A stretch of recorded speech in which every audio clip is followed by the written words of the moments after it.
E titulluar Djemt Vezullues, komedia më e fundit e trupës teatrale të Vlorës u shfaq mbrëmjen e së njëjtës në skenën e teatrit Migjeni, e konceptuar për të luajtur me një numër të kufizuar aktorësh, por me një mesazh domethënës, theksoi regjizori i kësaj komedie, Roland Miga. Para së gjithash është miqësia. Kur sidomos në fushën e artit, në fushën e teatrit, harohet gjithçka, lihet pas për hir të shfaqjes. The show must go on.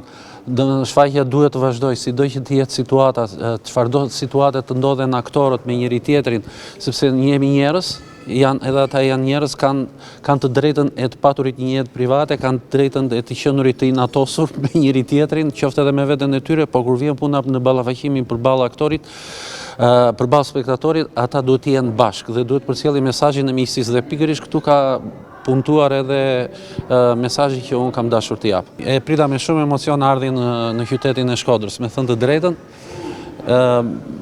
dhe gjithmonë e kam menduar që spektatori i Shkodrës është spektatori i cili e dashuron teatrin, e dashuron artin në përgjithësi, ashtu siç e di të gjithë, edhe ashtu siç me të vërtetë rezulton.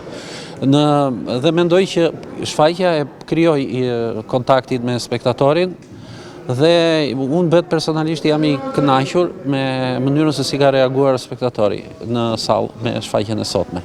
Ndërsa aktoria re por me përvojë të konsiderueshme Alba Shtembari ndihet mirë me rolin e saj dhe konsideron këtë një përvojë më shumë. Unë gjithmonë ndihem shumë mirë në teatr, është një ndër pikat e mia më të dobta.